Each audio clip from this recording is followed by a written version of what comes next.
Assalamualaikum warahmatullahi wabarakatuh. Kali ini saya akan mentutorialkan kembali penggunaan ISPT PPh Badan Rupiah tahun 2010 untuk bagian 2, yang dimulai dari elemen laporan keuangan, cabang perusahaan, lampiran 1771 Romawi 6, Romawi 5, dan Romawi 2, seperti yang tertulis di layar komputer. Oke, kalau begitu langsung saja kita mulai dari yang pertama, yaitu pengisian elemen laporan keuangan. Di sini saya sudah membuka ISPT PPh Badan dari perusahaan PT MNF Pesona Indonesia. Jadi langsung saja untuk mengerjakan transkrip, kita bisa langsung ke menu SPT PPh, lalu kita pilih transkrip kutipan elemen laporan keuangan. Tampilannya sebagai berikut, dan cara pengisiannya adalah kita akan mengcopy data dari laporan neraca.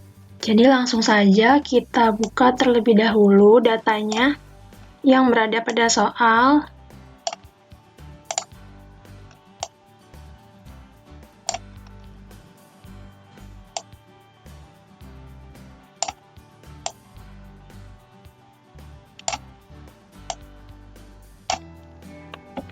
Jadi pada laporan neraca yang pertama terdapat aktiva lancar. Nah, di sini tertuliskan kas dan setara kas. Jadi langsung saja kita memindahkannya ke bagian transkrip.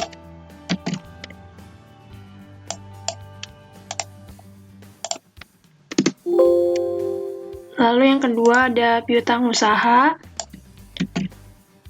Piutang usaha ini kita masukkan ke nomor 3.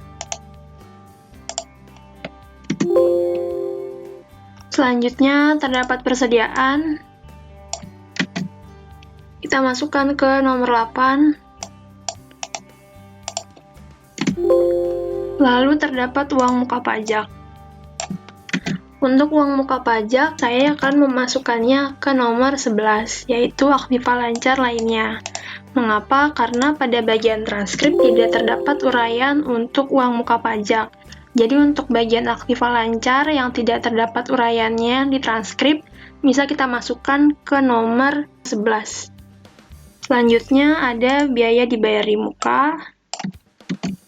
Ini kita masukkan ke nomor 9.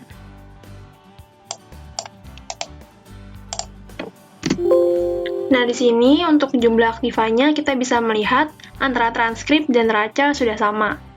Selanjutnya kita bisa mengisi bagian aktiva tidak lancar. Pertama, ada harga perolehan aktiva tetap.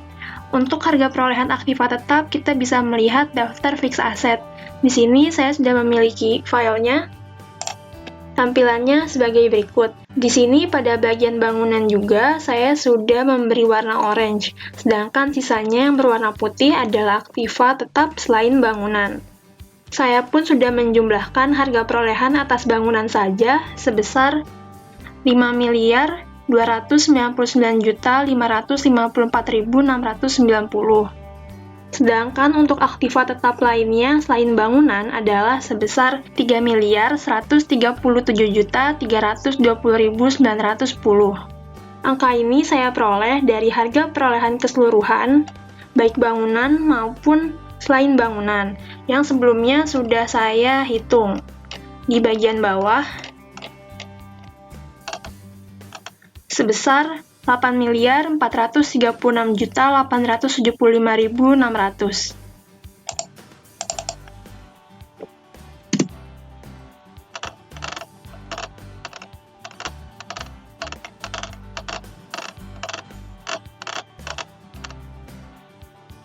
Jadi 3 miliar ini adalah hasil pengurangan dari seluruh aset, baik bangunan maupun non-bangunan, dan saya kurangi dengan harga perolehan atas bangunan. Untuk hasilnya sudah sama seperti yang tadi di bawah penghitungannya. Kalau sudah seperti ini, langsung saja kita isi kembali bagian transkripnya.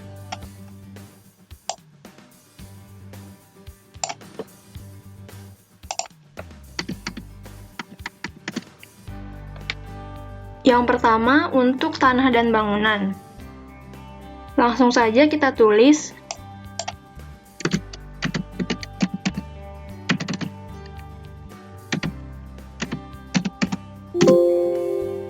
Lalu untuk aktiva tetap lainnya,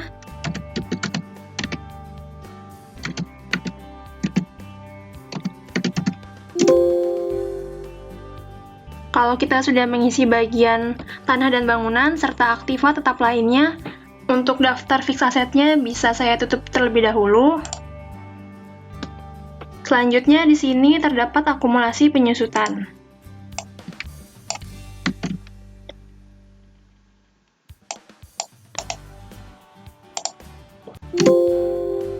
Pada bagian akumulasi penyusutan yang berada di transkrip, jadi di sini sifatnya sudah auto mengurangi. Jadi kita tidak perlu menambahkan lagi minus di depannya. Selanjutnya terdapat investasi. Untuk investasi kita akan mengisikannya pada bagian nomor 17.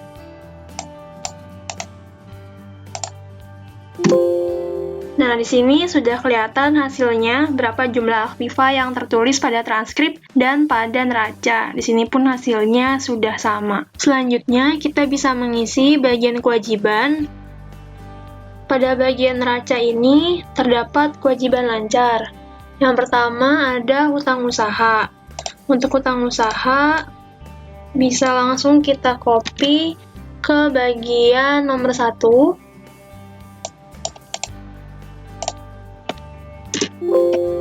Lalu yang kedua ada hutang pemegang saham. Untuk hutang yang ini akan kita masukkan ke bagian nomor 2. Lalu terdapat hutang pajak. Untuk hutang pajak, masukkan ke nomor 4.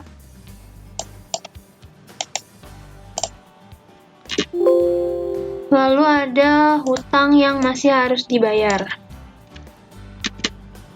Untuk hutang yang masih harus dibayar, kita masukkan ke nomor 6.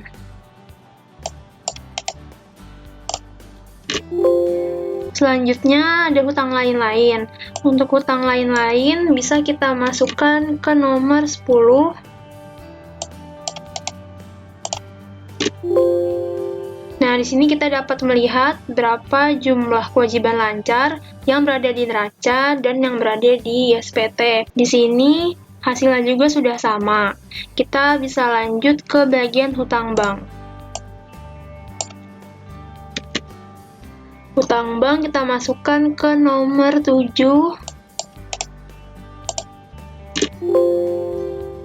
Setelah kita mengisi bagian hutang bank, kita dapat melanjutkannya ke bagian ekuitas. Yang pertama yaitu modal saham.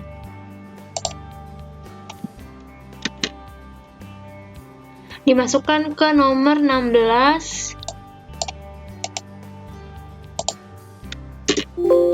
Lalu ada laba ditahan tahun sebelumnya.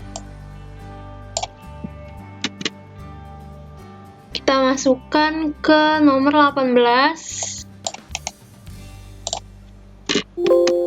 Lalu ada saldo laba rugi periode berjalan. Ini kita masukkan ke nomor 19.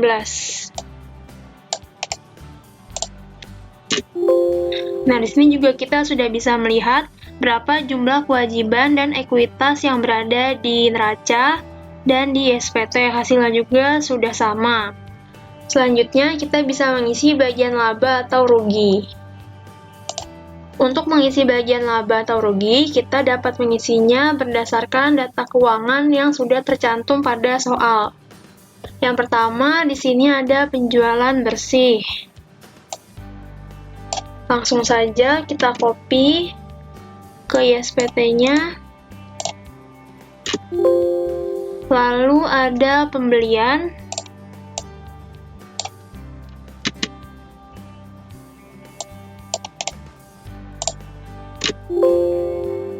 Selanjutnya ada saldo barang awal.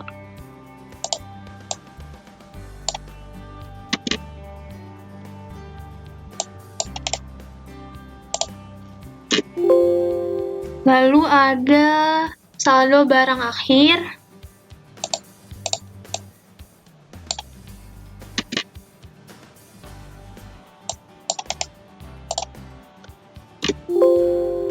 Nah, di sini juga kita bisa melihat berapa hasil nomor 5 yaitu HPP dan nomor 6. Juga bisa kita sesuaikan sudah sama dengan data keuangan yang berada di soal. Selanjutnya, kita bisa mengisi nomor 8 yaitu beban umum administrasi. Nah, kita dapat mengisinya dari jumlah biaya usaha lainnya.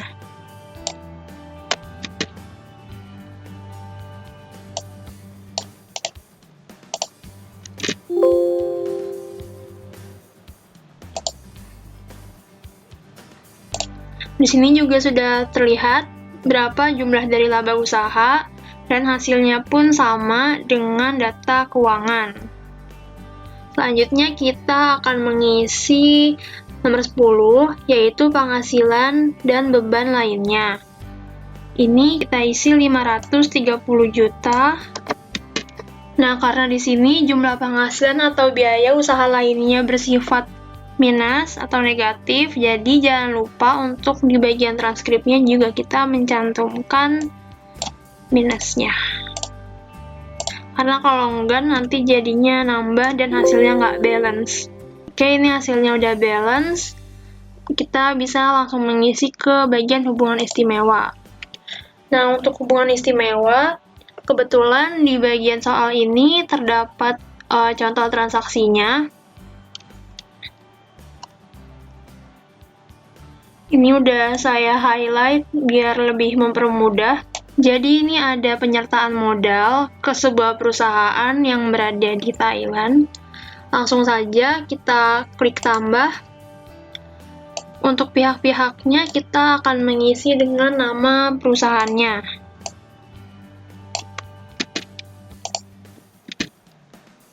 Jenis transaksinya adalah penyertaan modal. Nilai transaksinya adalah 45 miliar. Lalu kita klik simpan. Selanjutnya ada data yang kedua, yaitu pinjaman ke pemegang saham. Ini ke PT OBS System. Jenis transaksinya adalah pinjaman ke pemegang saham.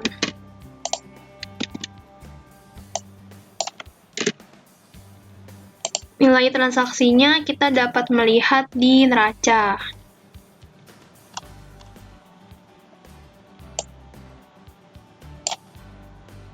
Sini ada hutang pemegang saham sebesar 1,8 M.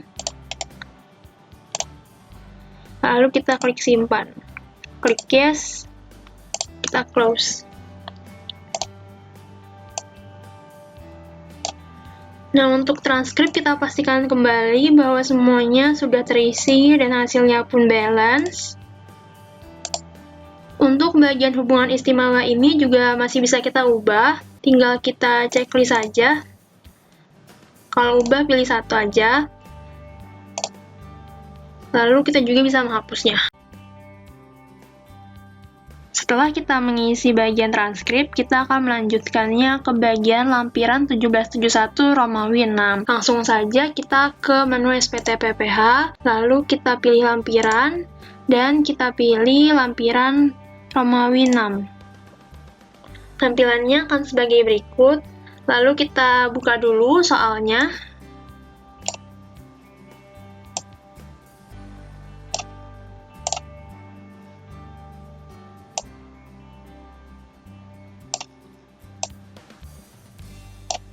Oke, di sini jadi ada bagian A dan bagian B. Bagian A adalah penyertaan modal pada perusahaan afiliasi, sedangkan bagian B adalah pinjaman dari atau kepada pemegang saham dan atau perusahaan afiliasi.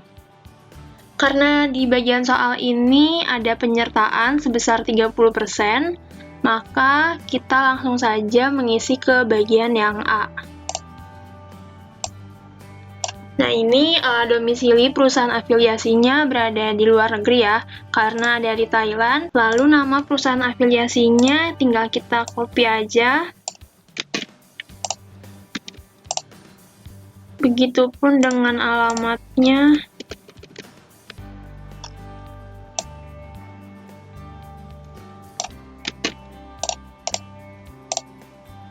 Lalu di sini ada pilihan BUT di Indonesia ada atau tidak ada.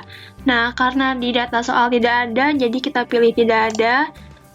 Lalu untuk NPWP nama dan alamat tidak perlu diisi. Selanjutnya untuk valuta asing adalah BAT, yaitu mata uang Thailand. Langsung saja kita cari. Sini sudah ada. Lalu jumlah falasnya adalah 1.470.721.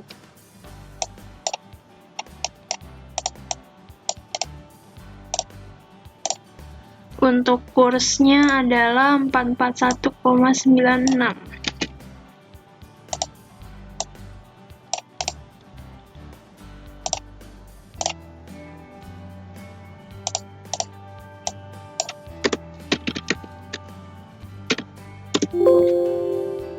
Nah, di sini hasilnya adalah 649.999.853.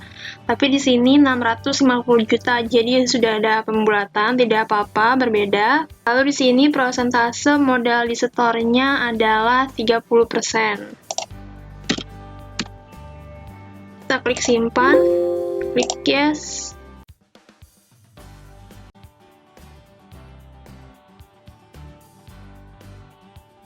Kita close saja. Lalu transaksi yang kedua adalah pinjaman ke pemegang saham. Kita isinya di bagian yang B, kita klik baru.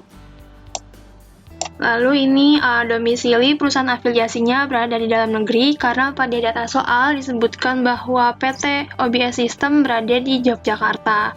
Untuk NPWP-nya juga sudah tercantum di soal. Ini yang saya highlight warna ungu. Langsung saja kita klik baru. Kita masukkan.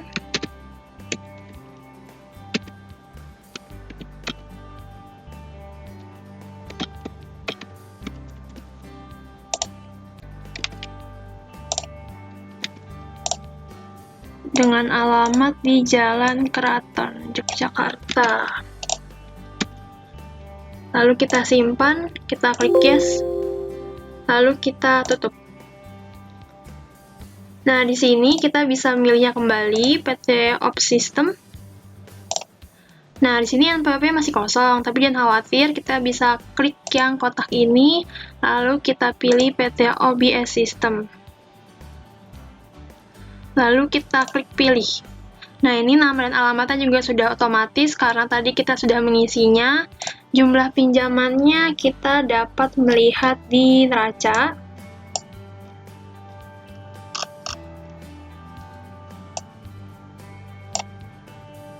Yaitu 1,8 M.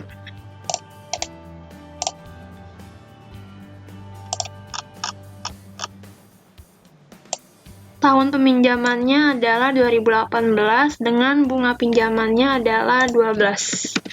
Lalu kita klik simpan, klik yes. Lalu kita tutup. Nah, masing-masing dari bagian A maupun bagian B juga bisa kita ubah maupun kita hapus. Lalu kita tutup saja. Setelah kita mengisi lampiran 1771 Romawi 6, kita akan melanjutkannya ke lampiran 1771 Romawi 5. Langsung saja, seperti biasa kita ke menu SPT PPH, lalu lampiran, dan formulir 5. Nah, ini adalah tampilannya untuk formulir 5. Jadi langsung saja kita lihat datanya.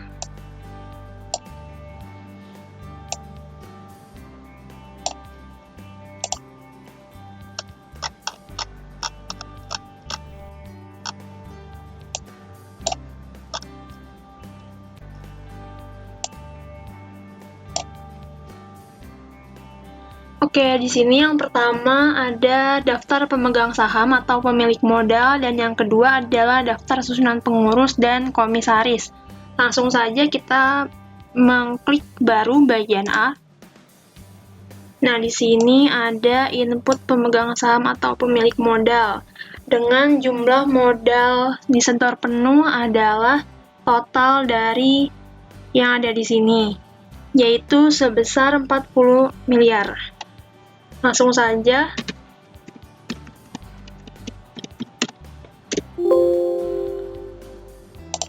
Selanjutnya ada NPWP pemegang saham, langsung saja kita tulis.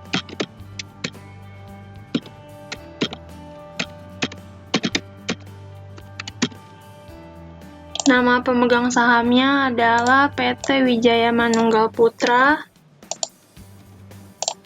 Alamatnya Jalan Pipit 9. Jumlah modal pemegang sahamnya adalah 7,5 M. Nah, di sini dividennya tidak ada dalam soal, jadi tidak usah kita isi.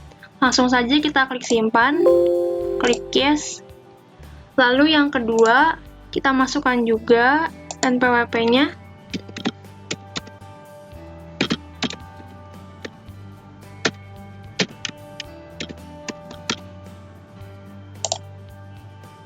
Nama pemegang sahamnya adalah PT OBS System. Alamatnya Jalan Keraton. Jumlah modal pemegang sahamnya adalah 15 miliar.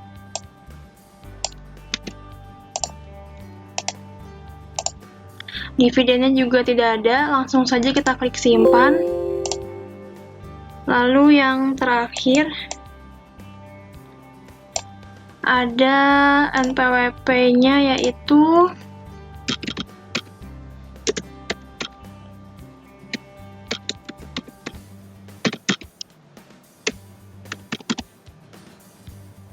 namanya adalah PT Priyutama Tridharma Sejati.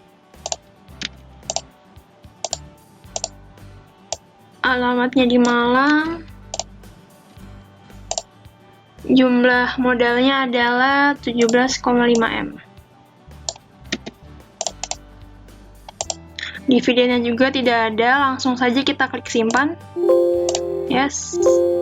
Nah, ini adalah konfirmasi, yaitu jumlah modal disetor sudah sama dengan jumlah modal disetor penuh, sehingga tidak boleh memasukkan data lagi. Klik OK saja. Yang kedua, kita akan memasukkan susunan pengurus dan komisaris. Langsung saja kita klik baru. Kita masukkan juga NPWP-nya.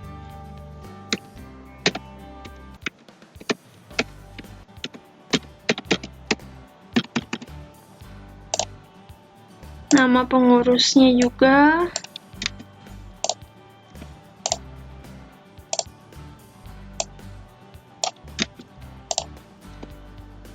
Jabatannya adalah komisaris. Kita klik simpan. Yes. Lalu yang kedua,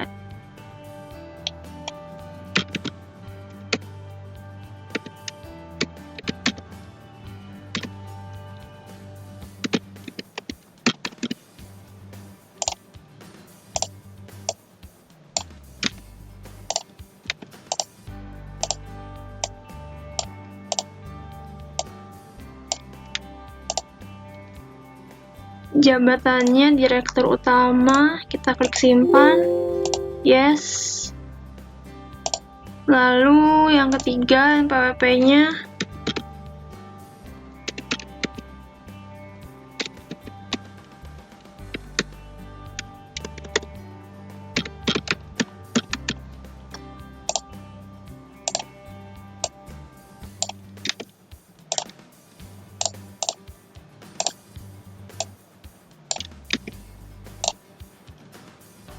Jabatannya adalah direktur. Lalu kita klik simpan. Selanjutnya, apabila teman-teman ingin menginput bagian jabatan, namun jabatannya tidak ada pada YSPT, jadi selain yang ada di sini, contohnya manajer keuangan. Nah, itu kita bisa klik yang titik 3 di sini, lalu kita memasukkan jabatan yang baru.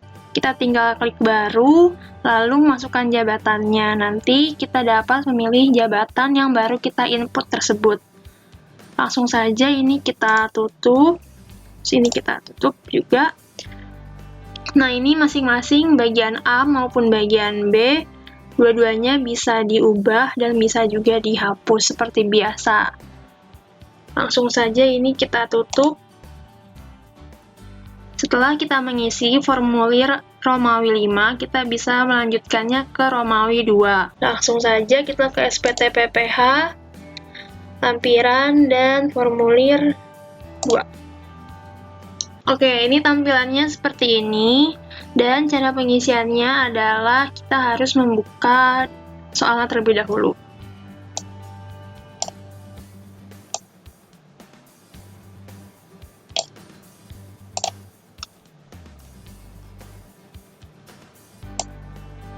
Nah, kita mengisinya akan berdasarkan dengan data keuangan.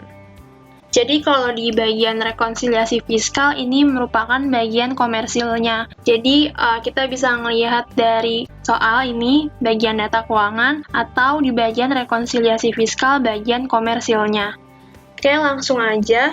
Yang pertama, di sini ada bagian harga pokok penjualan, lalu yang kedua, biaya usaha lainnya, ketiga, biaya dari luar usaha. Dan untuk jumlahnya ini akan otomatis. Jadi kita mengisinya berdasarkan data keuangan di bagian harga pokok penjualan. Nah, di harga pokok penjualan ini ada persediaan awal barang. Langsung saja kita masukkan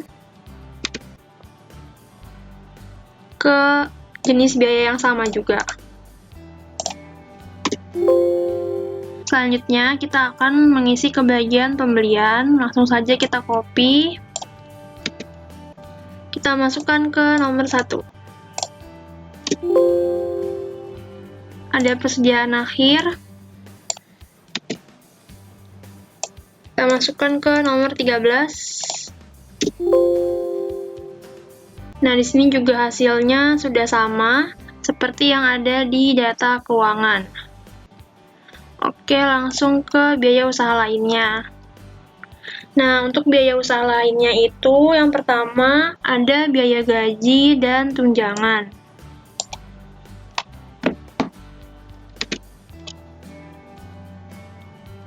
Kita masukkan ke nomor 2.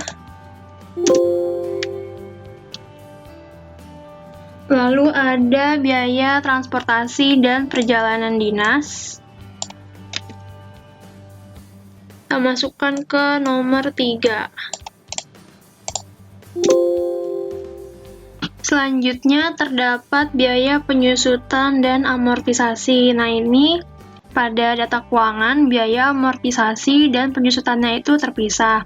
Jadi harus terlebih dahulu kita jumlahkan. Sebelumnya di sini saya sudah menjumlahkan dan hasilnya adalah 707 juta.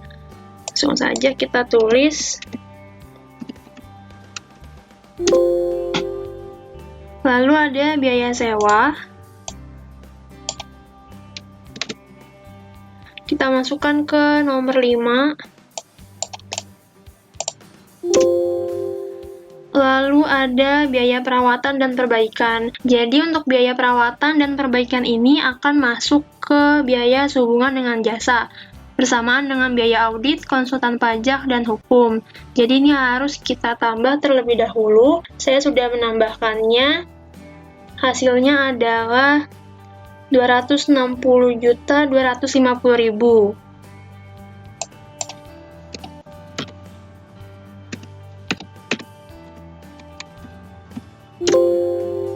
Kelebihan nolnya. Oke, udah. Selanjutnya ada biaya iklan dan promosi sebesar 300 juta. Kita masukkan ke nomor 10. Selanjutnya untuk biaya pajak dan retribusi, biaya listrik, air, dan telepon, biaya administrasi bank, dan biaya lainnya akan saya masukkan ke nomor 11, biaya lainnya. Mengapa? Karena pada 4 biaya ini tidak ada jenis biaya yang secara detail tertuliskan di sini. Jadi saya masukkan saja semuanya ke nomor 11. Sebelumnya, saya juga sudah menjumlahkannya, dan hasilnya adalah 276 juta. Nah, di sini kita bisa melihat apakah hasilnya sama dengan data keuangan. Di sini sudah sama ya. Dan yang terakhir adalah biaya dari luar usaha. Nah, biaya dari luar usaha ini hanya ada biaya bunga pinjaman. Langsung saja kita copy.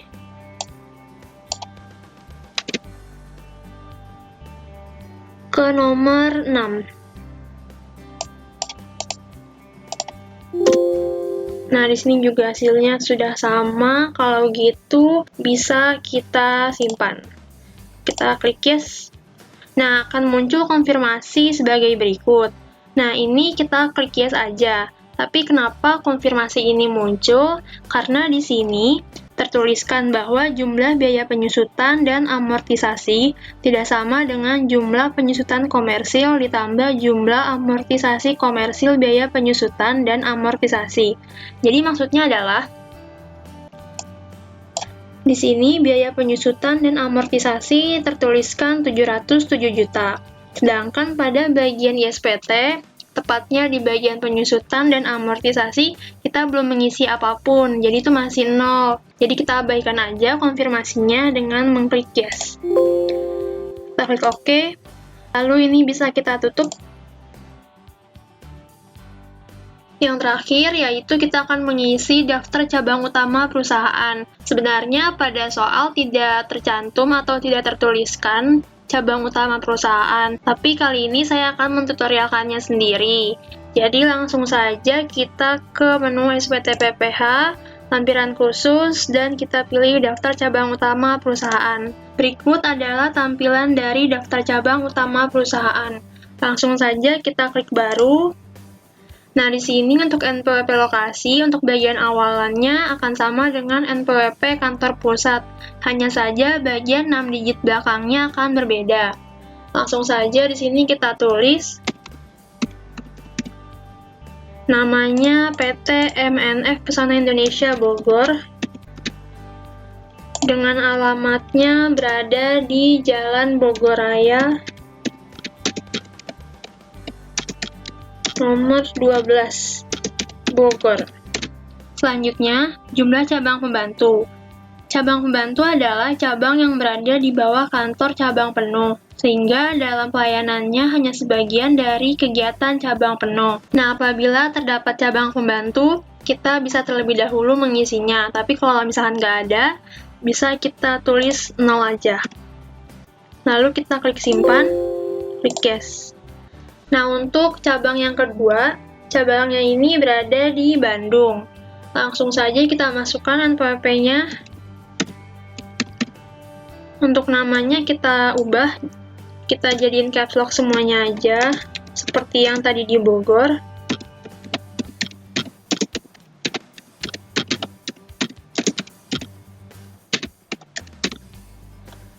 Alamatnya berada di Jalan Margahayu Raya nomor 13, Bandung.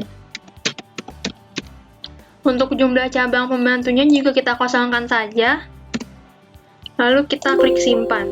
Kita klik yes. Lalu kita tutup. Nah, ini adalah contoh dari daftar cabang utama perusahaan. Seperti biasa, bisa kita ubah dan kita hapus. Langsung saja kita tutup.